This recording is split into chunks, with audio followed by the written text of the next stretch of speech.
They called her the real-life Gone Girl. She and her boyfriend claimed kidnappers broke into their home and stole her away. The police said she was faking the whole thing. They called her boyfriend a killer and her a liar.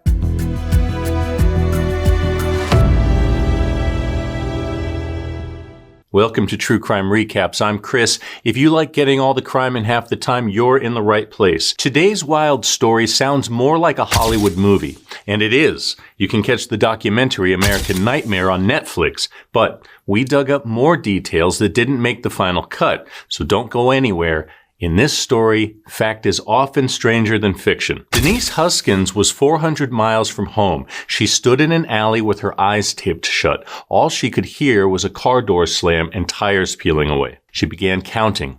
1, 2, 3, 4. When she reached 10, she peeled off the tape and walked straight ahead. A street sign at the end of the alley read, Utica. It was the street she grew up on. Safety was only a mile away. She'd just escaped the worst 48 hours of her life. Kidnappers had broken into her boyfriend's house and whisked her away in the middle of the night. They drugged her, assaulted her, and held her captive while they pestered her boyfriend for money. But then, 2 days later, they just let her go. Denise thought the worst was behind her. She had no idea what kind of firestorm was already brewing. Her boyfriend, Quinn, was sitting in a police station in Vallejo, California. He was wearing prison garb and being called a murderer by the Vallejo PD. But when Denise turned up alive, the cops changed their tune. Aaron didn't murder Denise. Aaron was working with Denise. The whole thing was a sham. A setup, a hoax. Everyone was calling it the real-life Gone Girl case, but unlike Gillian Flynn's hit novel, this story was all too real. She spent the last 2 days wondering how she'd survived this nightmare. She never once thought, is what I'm going through believable? Quinn and Denise Huskins met in 2014 in Vallejo, California. It's a bustling city about 35 miles outside San Francisco. They met working as physical therapists at the same hospital. Denise said they were drawn together, but Aaron was lugging around some serious emotional baggage at the time. He was still living with his ex-fiancée, Andrea Roberts. Yes, they were living in separate rooms, but it was impossible to ignore each other. At the same time, Aaron was head over heels for Denise, but shaking off his ex was like trying to get gum off your shoe. Then in February 2015, Denise hears a bombshell. Aaron and the ex are talking about rekindling the old flame. That's when Denise put her foot down. It's either me, the one who's all in, or her, the one who stepped out with a cop. They were on this emotional seesaw for weeks. Then on March 22nd, Denise agreed to meet at Aaron's place. His ex had finally moved out by then. The plan was to figure out if this thing between him and Denise had legs. They shared some pizza, chatted up a storm, and really dug into the whole trust issue. Denise was willing to give it a go, and the night ended with a sleepover. Sadly, her entire world is about to flip on its head. It happens around 3 a.m. Weird shuffling noises yank her from her dreams. She's still rubbing the sleep from her eyes when a man's voice cuts through the silence. It feels surreal, like a bad dream, except this is the kind of nightmare you don't just wake up from. Suddenly, the room is like a disco gone wrong. Flashes of light and red lasers darting everywhere. Wake up. This is a robbery, the guy says. We're not here to hurt you. Then things get even more bizarre. The guy tosses some zip ties on the bed and tells Denise to tie Aaron up. But here's the kicker. He knows Aaron's name. It's like a giant neon sign saying, this is personal. They aren't just random victims. Someone has them in their sights. But the million-dollar question hanging in the air is why them? Things take an even weirder turn when the intruder herds Denise and Aaron into a closet. Then he pulls out these blacked-out swim goggles, slapping them over their eyes. But wait, it gets creepier. He hands them this liquid sedative like something out of a spy movie and says, drink up or I'm going to inject it into you. Next thing you know, they have headphones on with some kind of audio playing. It's got this man's calm voice laying out the plan with wind chimes tingling in the background. Kind of peaceful if you weren't, being robbed. It's this bizarre mix of chill vibes and utter terror. The tape keeps hammering in, it's just a robbery, folks. Meanwhile, it sounds like a whole crew is turning Aaron's place upside down. But here's where it gets really dicey. The intruder drags Denise downstairs, and suddenly he sounds confused, like he just flunked a surprise quiz.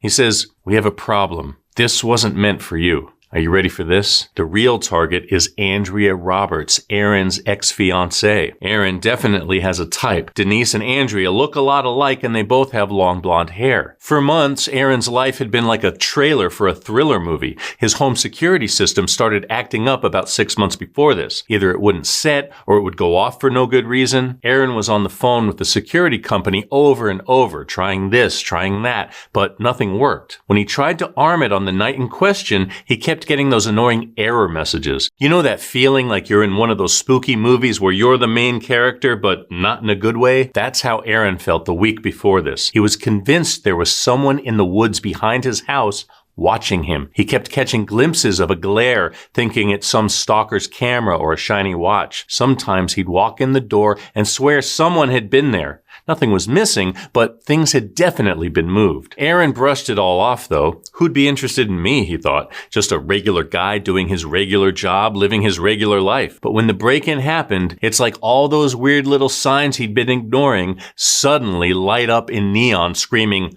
"Told you so." Some of the pre-recorded messages even mention Andrea by name. The break-in is clearly well-researched, but a single piece of bad intel threw a monkey wrench into the plan. So, the plan changes. The intruder says they're going to hold Denise for 48 hours. Meanwhile, Aaron is told to stay in this small taped-off area. They'll know if he leaves thanks to a camera they put in. They can also get into his phone and email. If he tries to call for help, Denise is a goner. According to Aaron, the camera they installed keeps making this dung, dung, dung sound. The guy says it should stop by morning after their software is fully uploaded. Then they're gone as quickly as they came. They load Denise into the trunk of Aaron's car and drive away. Aaron's doing his best to stay awake, fighting the drowsy tug of the sedative like a champ, but eventually it's lights out for him. When he finally snaps back to reality around 11:30 a.m., his phone is buzzing with texts and emails. The kidnappers are laying out their demands. They want a cool $17,000 split into 2 payments, plus Aaron's bank details and social security number. Meanwhile, there's this annoying dung, dung, dung noise from the camera that just won't quit. It's like the world's worst background soundtrack, but it's also giving him the idea that the bad guys can't actually see him. It's just a hunch, but he's got to try something. So he rolls the dice and calls his brother, who just so happens to be an FBI agent. His brother doesn't miss a beat. Call the cops now. He's caught in this brutal tug of war. Ringing the cops could mean a safe ticket for him, but it's like playing Russian roulette with Denise's safety. Making that call to 911 feels like choosing himself over Denise, a decision that weighs on him like a ton of bricks. But things are about to get worse. Let's just say the cops aren't exactly the cavalry Aaron was hoping for. Vallejo police officers think it's strange Aaron waited 9 hours to call. They ask him, "Are you on drugs?" Aaron says yes and explains the sedative. He tells them everything about the break-in, the recording and how they took Denise. He points out the camera and says if these guys see what's going on, they'll hurt her. What do the Vallejo police do? They walk over and unplug the camera. Even if it's not recording, they'll know it's off. In Aaron's mind, unplugging that camera is like unplugging Denise. It looks like a classic case of domestic foul play. Aaron's car is gone. He took his sweet time calling 911, and then he comes out with a tale so wild you'd think he was pitching it to Hollywood. And talk about bad timing. Gone Girl had just hit the theaters 5 months earlier, setting everyone's mind racing in all the wrong directions. Next thing Aaron knows, he's down at the station, stripped of his phone, his clothes, and a sample of his DNA. He's given prison garb and left in an interrogation room like he's the star of his own crime drama. The detectives couldn't care less about his break-in story. Instead, they're digging for dirt on their love life. Is someone stepping out, they wanted to know? So he tells them the story. Yes, there was a bit of a storm brewing in paradise. Aaron hadn't quite gotten over his ex, and Denise was at the house trying to figure things out. The cops are thinking maybe things got heated, something went sideways, and now Aaron's spinning tales to cover his tracks. About an hour in, Detective Mustard, and yes, that's the guy's real name, no joke, drops the bomb. I'm calling bluff, buddy. I don't buy the home invasion story. Sure, Mustard has his reasons to be suspicious, but if Aaron's really on the level, then every second they're playing cat and mouse with him is a second lost in the race to find Denise. It's possible to work 2, 3, or 4 angles at once. That's called good police work, but the Vallejo PD has this case cracked and they're sticking to it. Meanwhile, Denise is deep in a nightmare scenario. She has no idea where she is. The guy holding her tells her he's part of some elite squad. Think ex-military types who've turned their precision skills to the dark side. They're pros at this game, he says, and they have a network that sounds like something out of a spy movie. Things have clearly not gone to plan, but they're not about to let Denise go without some leverage. In a terrifying turn, one of the kidnappers assaults her, making sure to catch it on camera. They dangle the threat of making it public if Denise ever thinks about going to the police. The first ordeal is bad enough with Denise bound and blindfolded, but then the assailant decides it's not convincing enough. Under the most unthinkable threats, he forces Denise to do it again, but this time act like it's consensual. During this twisted ordeal, he starts grilling Denise about Andrea Roberts. All Denise knows is what Aaron told her.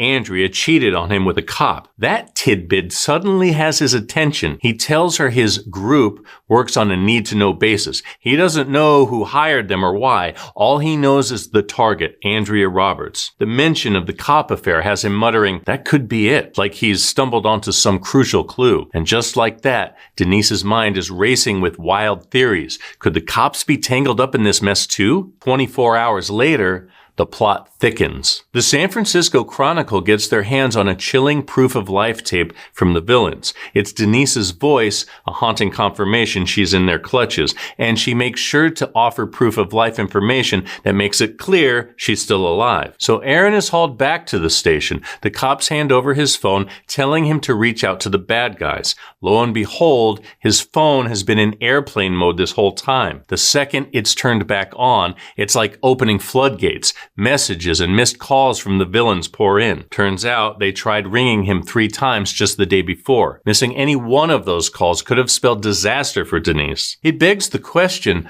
why on earth would the cop stick his phone on airplane mode, especially after he handed it over without a fuss? Even if they thought Aaron was spinning tales, wouldn't they be the slightest bit curious about incoming calls? And on the off chance Aaron's wild story held water, wouldn't they want to catch any clues that might come in? But here's the kicker that really gets the blood boiling. Those calls were traced back to South Lake Tahoe and not a soul thought to follow up. To top off this fiasco, the cops opened emails from the kidnappers promising they were going to call that very night. Yet Detective Mustard has the gall to tell Aaron it's all quiet on the Western Front. Miraculously, even though no ransom has been paid, the intruders hold up their end of the bargain. But with Vallejo turned upside down by the media frenzy, they opt for a quieter drop-off spot to release Denise. They set her free in her hometown of Huntington Beach, about 400 miles south of Vallejo. She spent most of the 9-hour car ride drugged in the front seat. Her eyes were taped shut and covered with sunglasses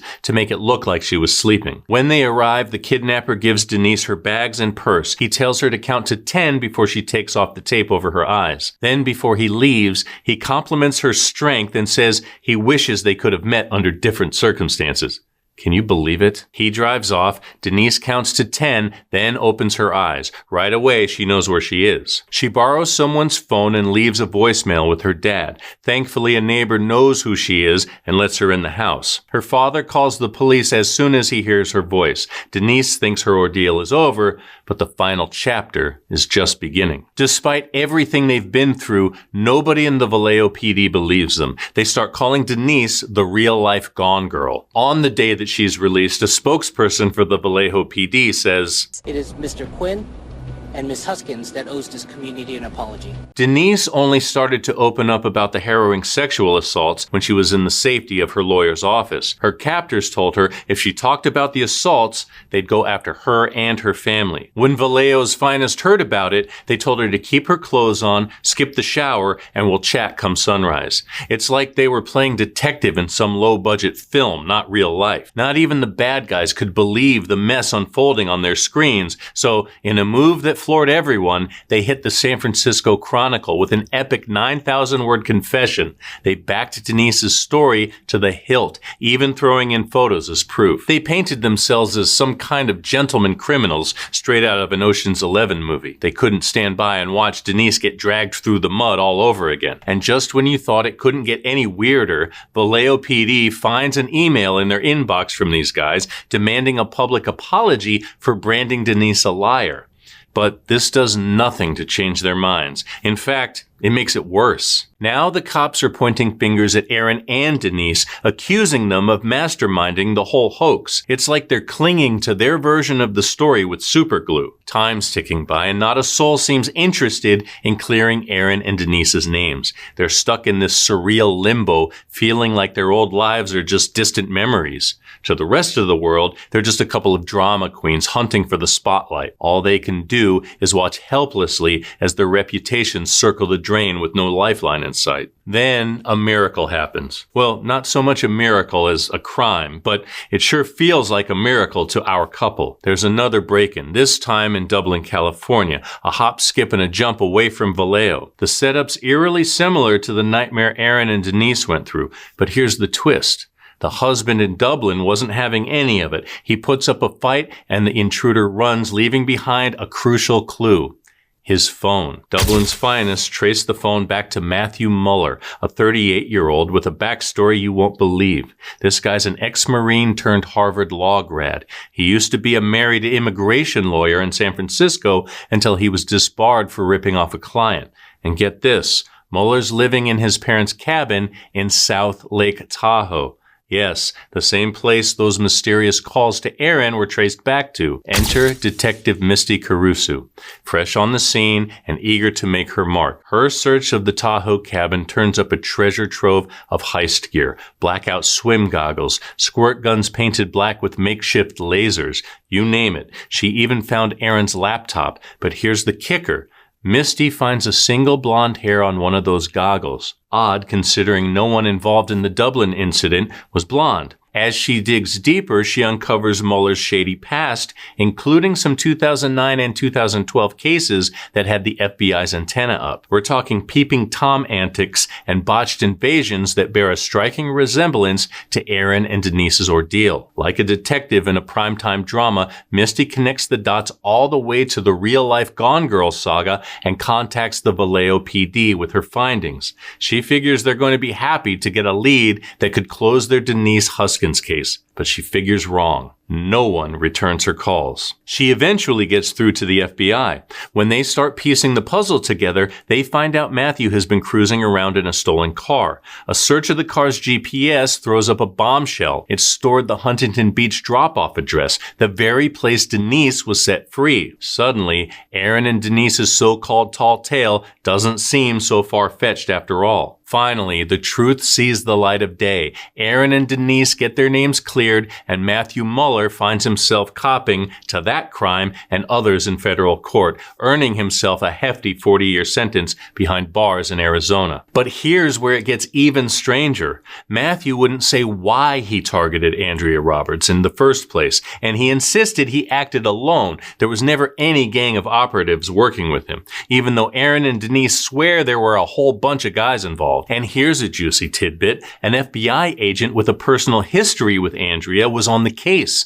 That's the cop Andrea cheated on Aaron with. Instead of stepping back, he dives into the investigation, even throwing a Gone Girl jab at Denise's lawyer and tossing around accusations like confetti, including one at Aaron's brother for supposedly playing a part in a non-existent murder plot. To pour more salt on the wound, he got a promotion that year. Meanwhile, Detective Mustard won Officer of the Year in 2015. Did the FBI agent Andrea was having an affair with put the whole thing in motion? He and Andrea were broken up at the time. The idea is that she'd be taken, then he'd swoop in to rescue her. That's the theory that has the internet buzzing. This, of course, is pure speculation, and as far as we can tell, he's still working for the FBI. As for Andrea, she's still a physical therapist in California, but she's keeping a very low profile these days. Fast forward to 2024, and Denise and Aaron are happily married with a couple of kids. The nightmare they went through made their bond unbreakable, even though it nearly wrecked their lives. They shelled out a whopping $140,000 in legal bills and nearly lost their jobs when those wild Gone Girl rumors started making rounds. But every cloud has its silver lining. They took the city of Vallejo and its boys in blue to court and hit the jackpot, an out-of-court settlement in 2016 worth $2.5 million. But there was a catch. Nobody had to admit they messed up. Did Aaron and Denise win in the end? It depends on how you define win. The city of Vallejo and the Vallejo Police Department apologized to the couple. Did they win against Vallejo PD? Some might call it a draw. Did they win with a $2.5 million payday, a book deal, and a Netflix doc? It certainly didn't hurt. Did they win when Matthew Mueller pled guilty to federal kidnapping charges? Absolutely. But was everything they went through worth it? You'd have to ask them. The moral of this story? Fact is often stranger than fiction. Just because it sounds made up doesn't mean it is.